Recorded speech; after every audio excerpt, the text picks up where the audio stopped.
नमस्कार प्यारे साथियों। साक्षात्कार बैच चल रहा था और मुगल काल हम पढ़ रहे थे। आज हम मुगलों की जो प्रशासनिक व्यवस्था थी वो आज हम देखेंगे। काफ़ी महत्वपूर्ण क्लास रहने वाली है। और जैसा कि आप लोगों ने एक सजेशन दिया था कि सर थोड़ा सा बोर्ड का इस्तेमाल हो जाए तो ठीक है, और मुझे भी वो अच्छा लगा। काफ़ी दिनों से मैं भी सोच रहा था कि बोर्ड का इस्तेमाल करें तो थोड़ा ठीक रहे। लेकिन चूँकि हम जब शिक्षण मेथड पढ़ते हैं, टीचिंग मेथड पढ़ते हैं, तो उसमें ये पढ़ते हैं कि कॉलेज लेवल पे और श्यामपट्ट लेखन जो टीचिंग मेथड है वो उतना कारगर साबित नहीं होता, क्योंकि वो समय ज़्यादा लेता है ना। और छोटे बच्चों में वो ज़्यादा कारगर साबित होता है, क्योंकि छोटे बच्चों का जो आईक्यू लेवल है वो भी इतना ज़्यादा नहीं रहता, मतलब समझने की जो क्षमता है उतनी ज़्यादा नहीं रहती। और बड़े बच्चों का जो कॉलेज लेवल पे चले जाते हैं या उससे आगे चले जाते हैं, वो अच्छे से चीज़ों को सुनकर भी समझ लेते हैं।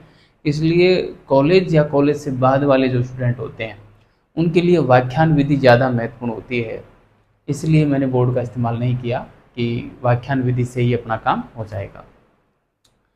टीचिंग मेथड में जो श्यामपट्ट लेखन विधि है वो स्कूल लेवल पे काम अच्छे से करती है, इसलिए भी मैंने इस्तेमाल नहीं किया। और परिचय बैच में मैंने वैसे कहा भी था कि मैं बोर्ड का इस्तेमाल न के बराबर ही करूँगा, इस वजह से भी नहीं किया था।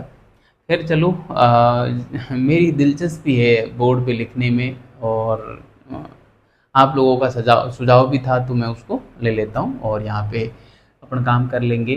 तो आज प्यारे साथियों, मुगल प्रशासन की चर्चा हम करने वाले हैं। आप सभी साथी अच्छे से पढ़ रहे होंगे, ऐसा मुझे पूरा विश्वास है। जो भी साथी मॉक इंटरव्यू देना चाहता है वो मेरे को व्यक्तिगत रूप से मैसेज करे। हाँ, कॉर्नर में जो आप एक व्हाट्सएप नंबर देख रहे हैं, उस नंबर पे आप मेरे को व्हाट्सएप मैसेज कर सकते हैं, ठीक है। और मैं आपका मॉक इंटरव्यू ले लूँगा, ठीक है। अरे साथियों, कॉल बज रहा है, एक सेकंड।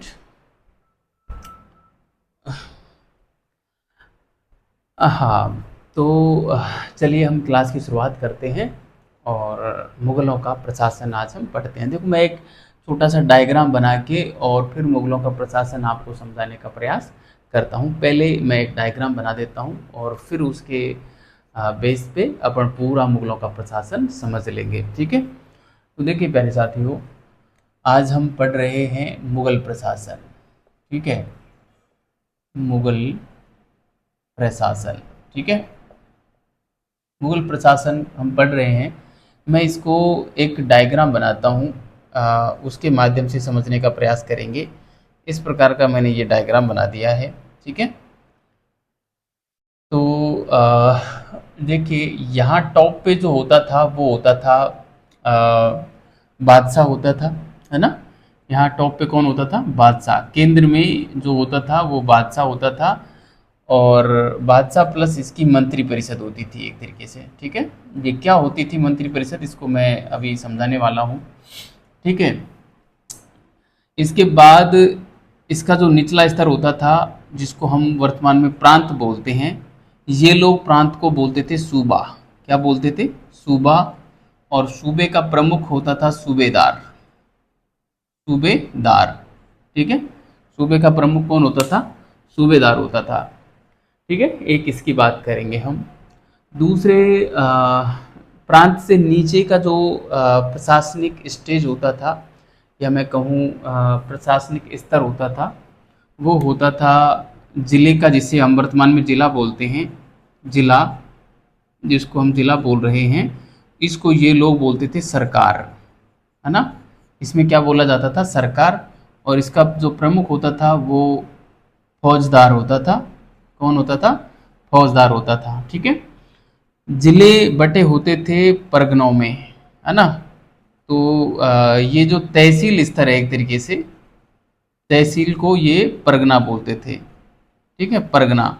और परगने का प्रमुख जो होता था वो होता था सिकदार, ठीक है, सिकदार। और परगने फिर बटे होते थे गाँव में। गांव या हल्के फुल्के नगर थे, नगर तो हम ज़्यादा कुछ कह नहीं सकते, बाकी प्रमुख रूप से तो गांव ही थे। ठीक है, इस प्रकार का जो है प्रशासनिक स्टेजें थी जो मैंने आपके समक्ष यहाँ पे साझा की। अब इसमें क्या क्या प्रश्न हमसे पूछे जा सकते हैं और इनके साथ में अन्य कौन कौन से पदाधिकारी होते थे उनकी भी चर्चा हम यहाँ पर करने वाले हैं। मैं यहाँ पे आप कहें तो हल्का सा विवरण इनका कर देता हूँ कि कौन कौन से अधिकारी, प्रशासनिक अधिकारी इनके साथ मिलकर काम करते थे, जिसकी वजह से इनका जो प्रशासन था वो बेहतरीन तरीके से चलता था। ठीक है, देखो, बादशाह जो होता था केंद्र में, इसके साथ मंत्रिपरिषद होती थी, यानी कि बादशाह को प्रशासन में सलाह देने के लिए एक मंत्रिपरिषद होती थी जिसमें विभिन्न सारे लोग काम करते थे। जिसमें मैं बात करूं तो प्रमुखों की मैं बात कर लूं, जैसे एक तो होता था दीवान, है ना, सॉरी वकील होता था, वकील ए मुतलक बोलते थे, सल्तनत में भी वो पद चलता था। वकील ए मुतलक, ठीक है, एक तो होता था वकील ए मुतलक। दूसरा यहाँ पे होता था वकील ए मुतलक के अलावा, वकील ए मुतलक के अलावा एक वजीर भी होता था, है ना, वजीर भी होता था जिसको आला भी बोला जाता था, वजीर, है ना, वजीर या आला। ठीक है, आला एक ये होता था। इसके और भी नाम मिलते हैं, आप देख लेना। और मीर बख्शी होता था, ठीक है, मीर बख्शी होता था। मीर बख्शी के अलावा और यहाँ पे जैसे सद्र उस सुदूर होता था, सद्र उस सुदूर होता था, सद्र उस सुदूर होता था। मीर ए सामा होता था, ठीक है, मीर ए सामा होता था। तो ये कुछ प्रशासनिक पद थे जो यहाँ पे बादशाह को सलाह देने के लिए होते थे, और इनके पास विभिन्न विभाग होते थे जो वर्तमान में भी विभाग बटे हुए रहते हैं उसी प्रकार से, और हर व्यक्ति का अपना अपना काम होता था। क्या क्या काम था इसकी मैं चर्चा करूँगा। पहले मैं बात कर लेता हूँ कि प्रांत में जो सूबेदार है इसके साथ में कौन कौन काम करते थे। ठीक है, मैं प्रांत के सूबेदार, प्रांत के जो प्रशासनिक अधिकारी थे उनकी चर्चा मैं इधर कर लेता हूँ, है ना। प्रांत का जो प्रमुख तो होता था ये तो सूबेदार होता ही था, है ना, सूबेदार। जो केंद्र में बादशाह होता था वो प्रांत में सूबेदार होता था। सूबेदार से नीचे यदि मैं बात करूं तो यहाँ पे दीवान ए सूबा होता था एक, है ना, एक होता था पद दीवान ए, सॉरी दीवान ए सूबा, ठीक है, दीवान ए सूबा होता था। एक होता था यहाँ पे बख्शी, और एक यहाँ पे सद्र व काजी। ये नाम आपको प्रमुख रूप से ध्यान रखने हैं। ठीक है, कई बार सीधे पूछ लेते हैं कि मुगल काल में जो प्रांत होते थे उनको क्या कहा जाता था, सूबा कहा जाता था। सूबे में कौन कौन से प्रशासनिक अधिकारी काम करते थे, कोई दो के नाम बता दीजिए।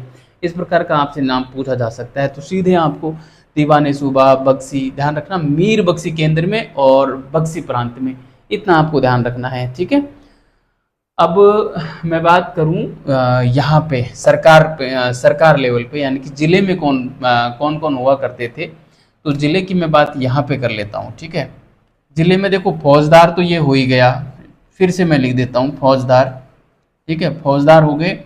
फौजदार के अलावा यहाँ पे जिले में जो है एक अमल गुजार होता था, अमल गुजार होता था। ठीक है, अमल गुजार होता था। इसके अलावा एक यहाँ पे कोतवाल होता था, ठीक है, कोतवाल होता था। और इसके अलावा यहाँ पे एक वितकची होता था, वितकची, सॉरी वितकची होता था। ठीक है, तो ये कुछ पदाधिकारी यहाँ जिले में होते थे, है ना। फौजदार है, अमलगुजार है, कोतवाल है, वितकची है, एक खजानदार भी होता था यहाँ पे, है ना, खजानदार भी होता था। तो ये कुछ पदाधिकारी यहाँ पे काम करते थे जिले में। बात करूँ तहसील स्तर पे, तो तहसील स्तर पे जो परगना होता था, परगने का प्रमुख तो सिकदार होता ही था। सिकदार के अलावा यहाँ पे कुछ पदाधिकारी जो काम करते थे साथियों, वो करते थे। एक तो जैसे एक तो कानून गो होता था, कानून गो। एक होता था अमीन, आज भी ये पद है ना। और एक होता था आमिल, ठीक है, और सिकदार। ये 3-4 नाम आपको ध्यान रखने हैं। ये आपको बढ़िया तरीके से नाम ध्यान रखने हैं। गांव स्तर पे जो होते थे वो आपको ध्यान रखने हैं। जैसे एक तो मुकद्दम का नाम ध्यान रखना है।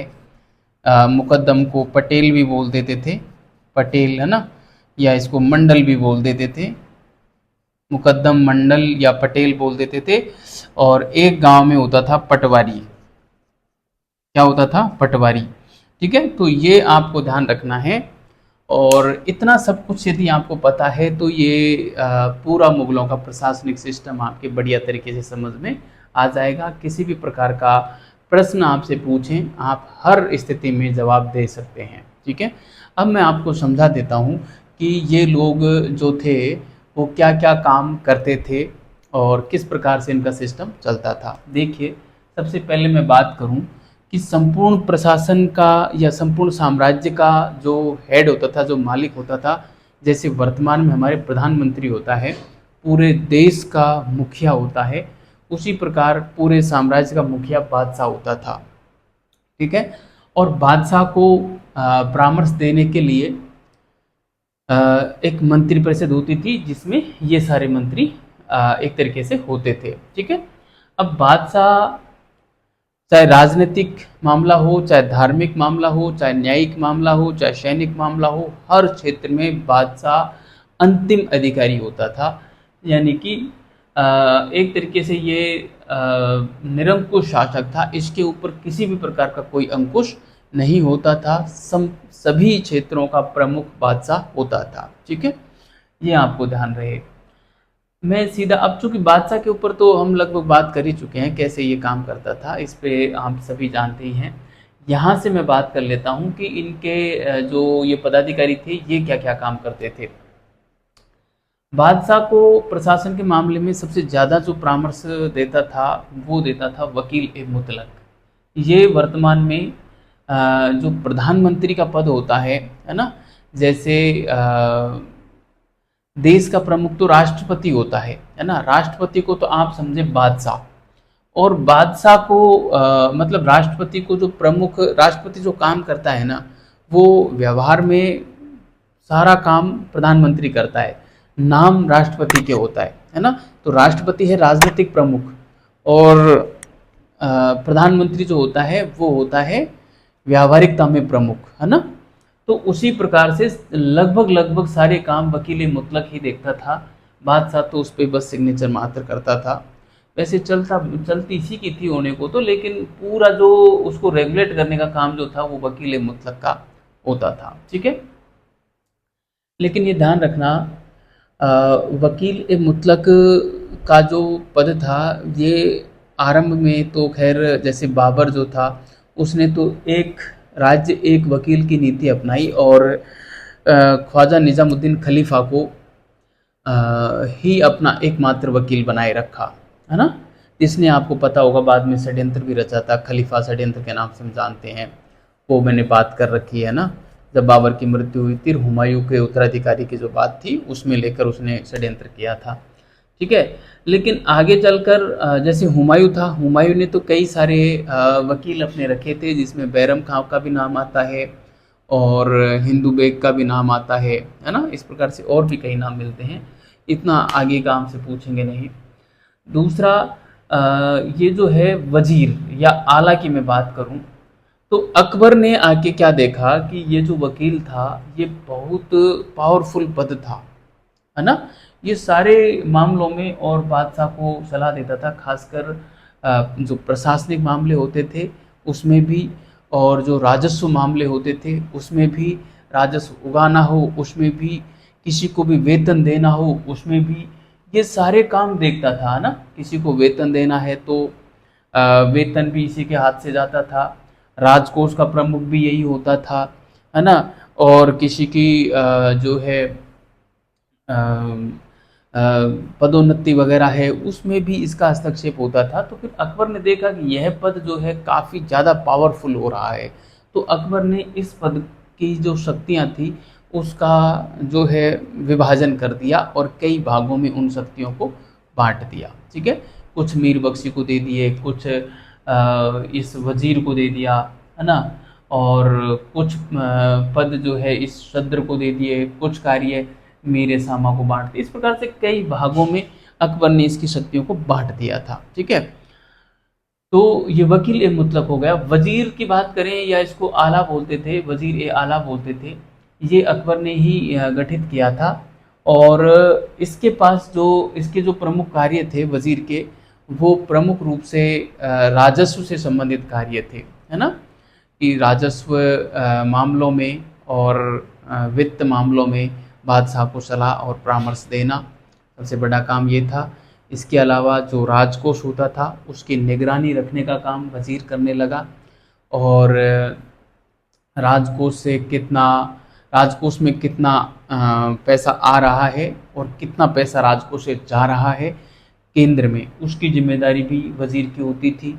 साथ में वजीर जो है राज्य के जो कर्मचारी होते थे उनको वेतन जो देता था वो भी यही देता था, क्योंकि राजकोष से पैसा कितना जा रहा है उसका विवरण भी इसी के पास होता था। तो पैसा वेतन देने में भी तो जा रहा है, तो उसका विवरण भी इसी के पास होता था। ठीक है, तो इसलिए ये काफ़ी पावरफुल पद था। आजकल का जो वित्त मंत्री होता है वो आप वजीर को मान सकते हैं। ठीक है, तो ये था वजीर। मीर बख्शी की बात करूं तो मीर बख्शी भी एक बड़ा ही पावरफुल पद था। होने को तो ये खुद एक मनसबदार था मीर बख्शी, लेकिन विभिन्न सारे मनसबदार और बादशाह के बीच की कड़ी के रूप में मीर बख्शी को जाना जाता था। क्योंकि मैंने आपको बताया है, जब किसी भी व्यक्ति को मनसबदार बनाया जाता था तो उसका जो प्रपोजल है वो बादशाह के पास जो रखा जाता था वो मीर बख्शी के द्वारा रखा जाता था, है ना। कई बार जो युवराज होते थे वो भी प्रस्ताव रख देते थे बादशाह के समक्ष किसी को भी मनसबदार बनाए जाने के, लेकिन जनरली मीर बख्शी के द्वारा वो प्रस्ताव रखा जाता था। यानी कि किसी को भी मनसबदारी देनी है तो उसका प्रस्ताव मीर बख्शी रखता था। एक काम तो ये था इसका। दूसरा, ये सेना से संबंधित मामले भी देखता था, सैनिकों से संबंधित मामले। और जब जैसे युद्ध के दौरान तो ये सैनिकों को वेतन देने का काम भी करता था, है ना, सैनिकों को वेतन देने का काम भी करता था युद्ध के समय में मीर बख्शी। साथ ही यदि सम्राट युद्ध अभियान के समय उपस्थित है तो इसको कोई भी काम सौंप दिया जाता था। ठीक है, तो ये सारे मामले मीर बख्शी देखता था। इसके अलावा मीर बख्शी और भी कई सारे काम देखता था, जैसे जो ये जो प्रांत का मामला है, प्रांत का जो बख्शी है वो अपनी प्रांत की जो रिपोर्ट बनाता था सैनिकों से संबंधित, उस रिपोर्ट को ये बादशाह को देता था। तो बादशाह, ये मीर बख्शी की रिपोर्ट बादशाह तक जो जाती थी ना, वो मीर बख्शी के माध्यम से जाती थी। यानी कि बख्शी और बादशाह दोनों के बीच की कड़ी के रूप में मीर बख्शी काम करता था। यानी कि बख्शी अपनी रिपोर्ट को सीधे बादशाह को नहीं दे सकता था बिना मीर बख्शी के। ठीक है, तो मीर बख्शी का ये काम भी था। इसके अलावा जैसे बादशाह कहीं का दौरा कर रहा है, कहीं पे जा रहा है, युद्ध अभियान पे जा रहा है, तो बादशाह का शिविर कहाँ पे होगा, वहाँ उस शिविर में बादशाह की क्या व्यवस्था रहेगी, उन सब की जिम्मेदारी मीर बख्शी की होती थी। मीर बख्शी ही बादशाह से किसी को भी मान लो मिलना है तो किस व्यक्ति को मिलने देना है, वो सारा निर्णय मीर बख्शी का होता था। तो मीर बख्शी एक बहुत बड़ा पद था, है ना। इतना कुछ बता देंगे आप तो मुझे लगता है कि आपका काम अच्छी तरीके से हो जाएगा। सदर उ शुदूर की बात करें तो जैसा कि आप सभी को पता ही चल रहा होगा, सदर उ शुदूर एक प्रकार से न्यायाधिकारी होता था, न्याय विभाग का प्रमुख अधिकारी होता था। बादशाह के बाद में सर्वोच्च अधिकारी न्याय विभाग का यही था। ठीक है, मतलब अंतिम निर्णय तो बादशाह का ही होता था, लेकिन जनता और बादशाह के बीच की कड़ी हम बात करें तो वो फिर ये होता था सदर उ शुदूर। ठीक है, और मीर ए सामा की बात करें तो मीर ए सामा जो शाही परिवार होता था, बादशाह का जो परिवार होता था, उसके रहन सहन की, खान पान की, और जो दिनचर्या होती थी, पूरे दैनिकी में जो भी खर्चा होता था, क्या खाना है, क्या पीना है, परिवार के लोगों के लिए पोशाक की व्यवस्था है, और वो तमाम व्यवस्थाएं मीर ए सामा करता था। ठीक है। सॉरी। आशा करता हूँ कि ये वाला बिंदु आपके बढ़िया तरीके से समझ में आ गया होगा, केंद्र वाला मामला। ठीक है, ये मैंने आपको समझा दिया। बात करें अब प्रांतों की। देखिए प्यारे साथियों, प्रांतों की मैं बात करूं तो प्रांतों को यहाँ पे सूबा कहा जाता था। सूबे का प्रमुख सूबेदार होता था, जो कि बादशाह के द्वारा नियुक्त किया जाता था। बादशाह जनरली 3 या 4 साल के लिए सूबेदार को नियुक्त करता था। किसी को भी नियुक्त कर सकता था योग्यता के आधार पे, या बस बादशाह का परिचित होना चाहिए अच्छा, उसके आधार पे ये किसी को भी सूबेदार बना देते थे। योग्यता के आधार पे भी लोग जो है अच्छे अच्छे प्रांतों में और सूबेदार बनते थे। कई बार राजकुमारों को भी बना दिया जाता था। जनरली योग्यता के आधार पे ये लोग बनाते थे। ठीक है। एक प्रश्न यहाँ पे ये बन सकता है कि प्रांतों की संख्या कितनी थी, है ना। तो देखो, बाबर और हुमायूं के समय के तो हमको प्रांतों की संख्या स्पष्ट रूप से मिलती नहीं है। पहली बार सूबों की संख्या का जिक्र हमें अकबर के समय आता है, और वो आता है 12 सूबे थे। ठीक है। मैं यहाँ पे बता दूँ आपको, जैसे यहाँ पे बताऊँ मैं, अकबर अकबर के समय अकबर के समय जो सूबे थे 12 + 3, यानी कि टोटल 15 का नाम आता है। 3 तो थे दक्षिण भारत के, है ना। 3 कौन से थे? दक्षिण भारत के थे, और ये थे उत्तर भारत के। ठीक है। उत्तर भारत के सूबों में आप देखें तो आगरा था, अवध था, है ना, इलाहाबाद था, अहमदाबाद था, और और भी थे, जैसे बिहार है, और बंगाल है ना, मुल्तान है, और मालवा है। ये उत्तर भारत के सूबे थे।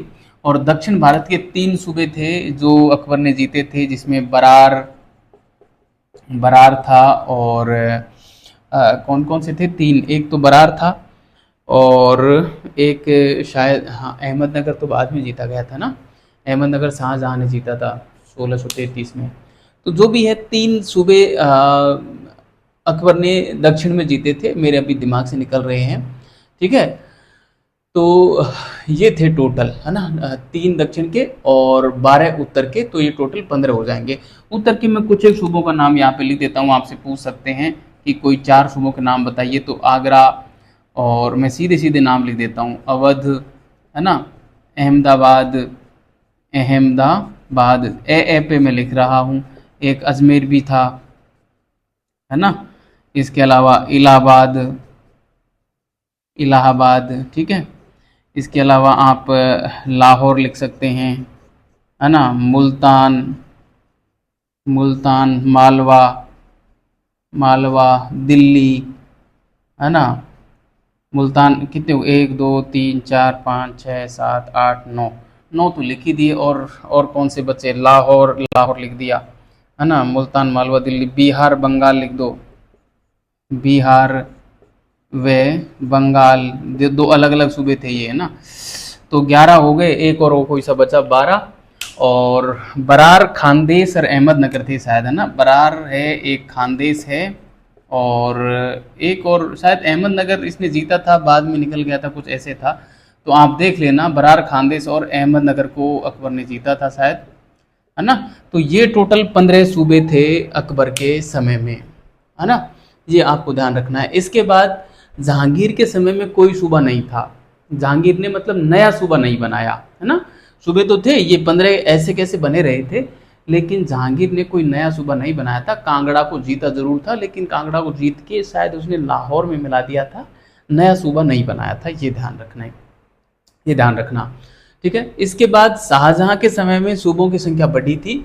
शाहजहां के समय में जो सूबे थे वो 3 सूबे और बढ़ गए थे। शाहजहां के समय कुल सूबे जो हो गए थे वो 15 + 3 = 18 सूबे हो गए थे। 3 जो सूबे बड़े थे उसमें एक तो था सिंध, है ना, एक तो था सिंध और एक था कश्मीर, सिंध, कश्मीर और एक उड़ीसा। ठीक है, ये 3 सूबे बनाए थे। उड़ीसा बनाया था बिहार से, और कश्मीर बनाया था आपके लाहौर से बनाया था शायद, है ना, लाहौर से, और ये बनाया था मुल्तान से, है ना। देख लेना ये थोड़ा सा ये दोनों को देख लेना, हो सकता है एक्सचेंज हो गए हों, वैसे तो ठीक ही है जितना मेरे को याद आ रहा है। ठीक है, मुल्तान से तो सिंध बनाया, लाहौर से कश्मीर बनाया, और बिहार से उड़ीसा बनाया था। इस प्रकार से शाहजहां के समय में 3 सूबे और बढ़ गए थे, और टोटल सूबों की संख्या कितनी हो गई थी? 18 हो गई थी। औरंगजेब के समय ये संख्या बढ़कर 20 हो गई थी, है ना। औरंगजेब के समय में, यहाँ पे लिख देता हूँ औरंगजेब, है ना। औरंगजेब के समय टोटल 18 प्लस 2 बराबर 20। दो कौन कौन से थे? दो में एक तो बीजापुर आ जाएगा, है ना। बीजापुर कब? बीजापुर आ जाएगा 1686 में इसने जीता था। अभियान था 85 का, 86 में जीता था बीजापुर। और एक हो जाएगा गोलकुंडा, है ना, गोलकुंडा हो जाएगा 1687 में। तो इस प्रकार से टोटल ये सूबों की संख्या जो थी वो मैंने आपको बता दी बढ़िया तरीके से, एक एक पूरे गिन गिन भी दिए हैं पूरे के पूरे ही। ठीक है, तो ये प्रांतों की संख्या तो मैंने आपको बता दी। हाँ, अब प्रांतों का जो प्रमुख होता था वो सूबेदार होता था, और सूबेदार की नियुक्ति बादशाह के द्वारा की जाती थी। और जिस प्रकार से केंद्र में बादशाह होता था, उसी प्रकार प्रांत का जो प्रमुख होता था वो सूबेदार होता था, और पूरी व्यवस्थाएं सूबेदार देखता था प्रांत की। सॉरी, और सूबेदार को प्रशासन में सहायता देने के लिए वो दीवान ए सूबा होता था, बख्शी होता था, सदर व काजी, ये कुछ पद थे। दीवान ए सूबा जो होता था ये राजस्व से संबंधित सारे काम देखता था, है ना। राजस्व वाले जो मामले था वो सारे देखता था, यानी कि राजस्व कहाँ से कितना राजस्व उगाना है, पूरे राज्य का राजस्व कितना है, उसकी रिपोर्ट भेजनी है केंद्र को, है ना।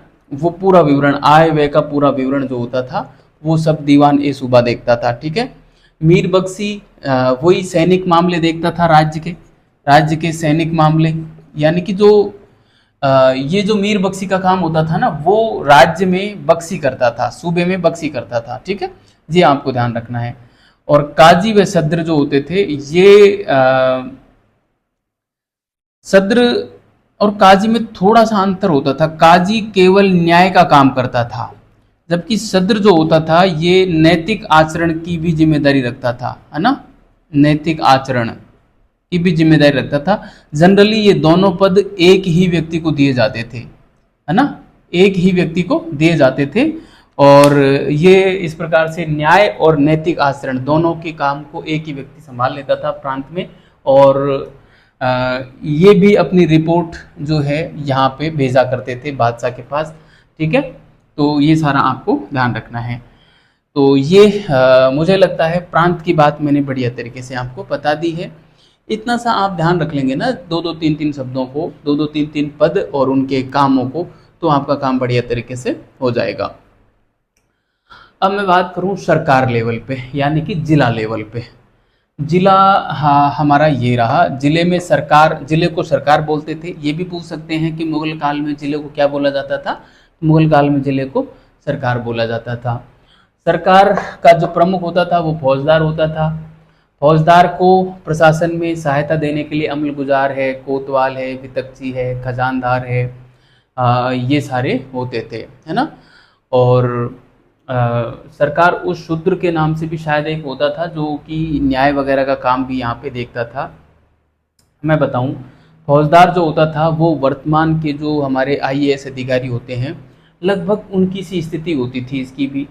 ये स्थानीय प्रशासन का प्रतिनिधि होता था और प्रांत में केंद्र का प्रतिनिधि होता था। ठीक है, स्थानीय प्रशासन का प्रमुख होता था और जिले में, सरकार में केंद्र का प्रतिनिधि होता था। बादशाह का प्रतिनिधि सरकार में जो होता था, जिले में जो होता था, वो फौजदार होता था। ठीक है, पहली चीज़ ये ध्यान रखना। और लगभग न्याय वगैरह के काम भी यही देखता था, और प्रशासनिक काम भी देखता था, न्यायिक काम भी देखता था। जैसे वर्तमान में हमारे जो आईएएस अधिकारी होते हैं वो जब न्यायिक काम करते हैं तो वो उनको हम डीएम बोलते हैं, डिस्ट्रिक्ट मजिस्ट्रेट बोलते हैं, और जब वो राजस्व का काम देखते हैं तो वो फिर कलेक्टर कहलाते हैं, है ना। उसी प्रकार की व्यवस्था यहाँ पर भी थी फौजदार की। कोतवाल जो था ये नगर का प्रमुख दंडाधिकारी होता था, जो कि जो एक तरीके से जो फौजदारी काम होते हैं ना उनको देखता था ना, दंडाधिकारी होता था। और वितक्ची जो होता था, ये वितक्ची कृषि से संबंधित काम देखता था, कृषि भूमि की नाप वगैरह है, और यहाँ से कहाँ ये भू राजस्व वगैरह कितना उगाया कितना नहीं उगाया, जो बकाया भू राजस्व वगैरह होता था उसको उसका विवरण इसके पास होता था, है ना। बकाया भू राजस्व का विवरण इसके पास होता था, वित्तची के पास, और इसकी व्यवस्था देखता था। कृषि से संबंधित विभाग की देखता था, भूमि की भी भूमि का भी विवरण इसके पास होता था। खजानदार तो शब्द से ही स्पष्ट हो रहा है, खजानदार जो होता था ये खजाने का प्रमुख होता था, ठीक है। खजानदार क्या होता था, खजाने का प्रमुख होता था, ठीक है। तो ये हमारे जिले की व्यवस्था हो गई। सॉरी, जिले के प्रमुख अधिकारियों को आप यदि ध्यान रख लेंगे तो आपका काम हो जाएगा। इतने अधिकारी आपने याद कर लिए तो मुझे नहीं लगता कि किसी भी प्रकार का कोई प्रश्न आपसे आपकी पहुंच से बाहर रहेगा, ठीक है। बात करें हम तहसील स्तर की या परगने लेवल की। तहसील को परगना बोलते थे, और इसका प्रमुख जो होता था वो सिकदार होता था, ठीक है। सिकदार पूरे तहसील लेवल पे या पूरे परगने का हेड होता था, प्रमुख होता था, और इसको प्रशासन में या तहसील स्तर पे शांति व्यवस्था बनाए रखने के लिए और कानून व्यवस्था को बेहतर संचालित करने के लिए ये निम्नलिखित पदाधिकारी होते थे, है ना। इसमें कानून गो है, अमीन है, आमिल है, इनका नाम बड़ा था। इसमें मैं बात करूं कानून गो की, तो कानून गो जो होता था वो कानून गो के पास में यह विवरण होता था कि परगने लेवल से जो भूमि है वहाँ की वो कैसी है, और उस भूमि में फसल कैसी उगती है, और वहाँ से राजस्व कितना उगाना है, उसका विवरण कानून गो के पास होता था, है ना। तो इसमें आप कानून गो में आप थोड़ा इशारा देकर लिख सकते हैं कि भूमि, फसल, इसका विवरण रहता था, राजस्व इसका विवरण इसके पास रहता था, ठीक है। तो ये रिकॉर्ड रखने का काम करता था, और इसके कानून गो के रिकॉर्ड के आधार पर, इस रिकॉर्ड के आधार पर अमीन जो है ये तय करता था, कर निर्धारण करता था। क्या करता था, कर का निर्धारण करता था, ठीक है। अमीन का काम क्या था, कर का निर्धारण करना। किस आधार पे, कानून गो के प्रपत्र के आधार पे। कानून गो के पास एक प्रपत्र होता था और उसमें यह विवरण होता था कि तहसील स्तर पे कहाँ किस किस प्रकार की भूमि है, किस किसान के पास कैसी भूमि है, उसमें फसल कैसी होती है, वहाँ से राजस्व कितना उगना है ना। तो फसल, भूमि, राजस्व के आधार पर टोटल कर का निर्धारण जो करता था वो अमीन करता था, ठीक है। और इस अमीन के द्वारा जो कर निर्धारण किया गया है उस कर को संग्रहण करने का जो काम होता था, संग्रहण का काम वो करता था आमिल, ठीक है। ये आमिल कर संग्रहण का काम करता था, और कितना कर संग्रहण करता था, जितना अमीन ने तय किया है। अमीन तय किस आधार पे करता था, कानून गो की रिपोर्ट के आधार पे करता था, ठीक है। और ये तीनों और ये सिकदार ये मिलकर पूरे परगने को और बढ़िया तरीके से संचालित कर लेते थे, ठीक है। तो आपको पता भी होगा, एक बार अकबर ने अपने राज्याभिषेक के 18वें वर्ष 182 आमिलों की नियुक्ति की थी। ये जो आमिल हैं इनकी 182 आमिल अकबर ने नियुक्त किए थे, है ना। अपने शासनकाल के 18वें वर्ष नियुक्त किए थे, ये आपको पता होगा। और इनको ये कहा था कि अपने अपने क्षेत्र से आपको एक वर्ष में कितना राजस्व उगाना है, 1 करोड़ राजस्व उगाना है ना। 1 करोड़ राजस्व उगाना है, इसलिए इन आमिलों को क्या कहा गया था, करोड़ी भी कहा गया था, है ना। आमिलों को क्या कहा गया था, करोड़ी भी कहा गया था, ठीक है। तो कई बार ये भी प्रश्न पूछ लिया जाता है कि एक करोड़ी व्यवस्था क्या थी या एक करोड़ी किसे कहा जाता था। तो आमिलों को एक करोड़ी कहा जाता था। क्यों कहा जाता था? क्योंकि अकबर ने अपने शासनकाल के 18वें वर्ष 182 आमिल नियुक्त किए और उन्हें यह कहा कि आप एक वर्ष के भीतर भीतर अपने क्षेत्र से और 1 करोड़ दाम उगा के देंगे, क्योंकि दाम उस समय की मुद्रा प्रचलन में जो मुद्रा थी वो दाम थी। ठीक है, तो ये था प्यारे साथियों पूरा सिस्टम। इसके अलावा मुकद्दम ये गांवों के प्रमुख होते थे, पटेल या मंडल जिसको कहा जाता था, और इनकी जो नियुक्ति होती थी वो गांव के बुजुर्ग लोग ही मिलकर करते थे। और ये जो पटेल होते थे ये कोई सरकार के तो ये थे नहीं प्रशासनिक अधिकारी कि इनको सरकार तनख्वाह दे, क्योंकि बुजुर्ग लोग, गांव के बुजुर्ग लोग जो थे वही इनकी नियुक्ति करते थे। तो ये क्या करते थे, अपने गांव से जो राजस्व वगैरह उगवाने का काम था ये इन लोगों का था। गांव में शांति व्यवस्था का काम, राजस्व उगाने का काम ये इन लोगों का होता था। और ये लोग जितना राजस्व उगाते थे उसका 2.5% कमीशन लेते थे। बस क्या लेते थे? 2.5% कमीशन लेकर अपना काम करते थे। या गाँव में ये पटवारी भी होता था और पटवारी भी प्रमुख लेखाधिकारी होता था। 1% कमीशन पे काम जो है पटवारी कर लेता था।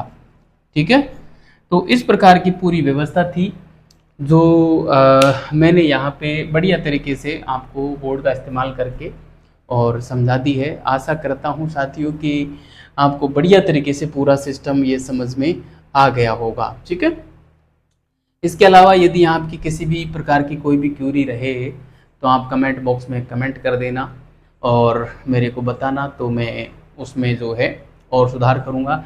और कैसा लगा ये बोर्ड का इस्तेमाल किया जाना और इस प्रकार से समझाया जाना, तो यदि अच्छा लगा है तो अपन इसको और आगे जारी रख लेंगे। और बोर्ड से जो है मुझे भी थोड़ा मज़ा आता है बोर्ड पे लिखने में और इस प्रकार से समझाने में। ठीक है, तो जो भी आपको लगे कि इस प्रकार की व्यवस्था करनी चाहिए तो अपन कर देंगे, बोर्ड का इस्तेमाल कर लेंगे।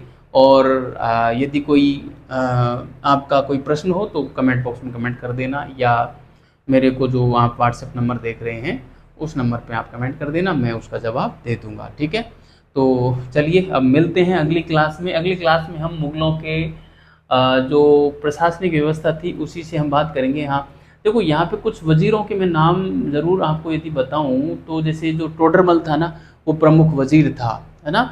इसके अलावा एक अब्दुल्ला सिराजी भी वजीर था, है ना। राय पत्तरदास भी वजीर था। तो कई सारे वजीर प्रमुख वजीर थे अकबर के समय के, वो हमको ध्यान रखने पड़ेंगे।